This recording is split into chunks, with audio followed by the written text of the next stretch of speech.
134 edition of Durand cup, যেখানে কলকাতার অনেক বড় এক ক্লাব, কলকাতার বিখ্যাত ক্লাব ইমামি ইস্ট বেঙ্গল মুখোমুখি হবে কলকাতারই এক উদীয়মান ক্লাব ডায়মন্ড হারবার এফসির।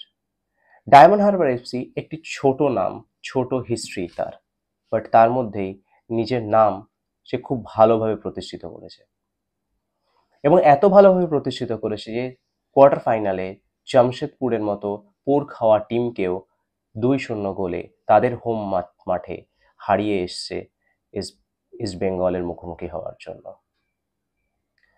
খুব সুন্দর একটি ম্যাচ হতে চলেছে সল্টলেক স্টেডিয়ামে, সেমিফাইনাল 2 ডুরান্ড কাপের, যেখানে বিরাট বড় ক্লাবের মুখোমুখি হতে চলেছে ডায়মন্ড হারবার এফসি।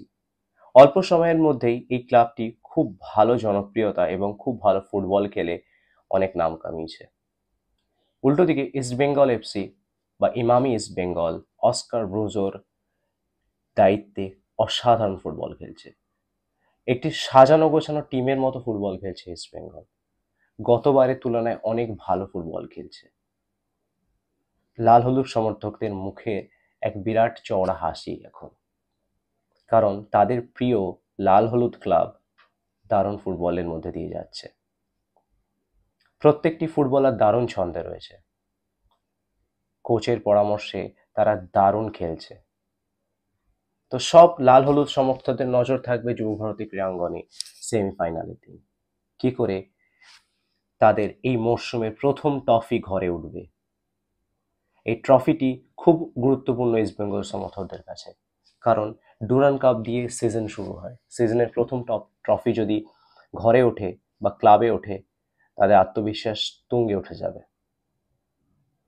তো এই ট্রফি জেতার জন্য ইস্ট বেঙ্গলের কাছে আর দুটি হার্ডেল পেরোতে হবে, সেমিফাইনালে ডায়মন্ড হারবার এফসি এবং তারপর ফাইনাল। তো সকলের নজর থাকবে, সকল লাল হলুদ সমর্থকদের নজর থাকবে সল্টলেক স্টেডিয়ামে।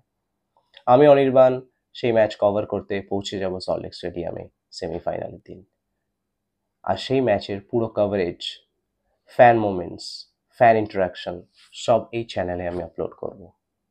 যদি আপনাদের এই ভিডিও ভালো লেগে থাকে তো লাইক করবেন, সব লাল হলুদ সমর্থকদের সাথে শেয়ার করবেন, আর অবশ্যই মাঠে দেখা হবে সেমিফাইনালের দিন। এই চ্যানেলটি সাবস্ক্রাইব করতে ভুলবেন না, কারণ আমি সব ফুটবল, ক্রিকেট, সব ধরনের স্পোর্টস কভার করার জন্য এই চ্যানেলটি খুলেছি। আশা করি আপনাদের ভালো লাগবে। লাল হলুদ সমর্থকদের জন্য জয় ইস্ট বেঙ্গল।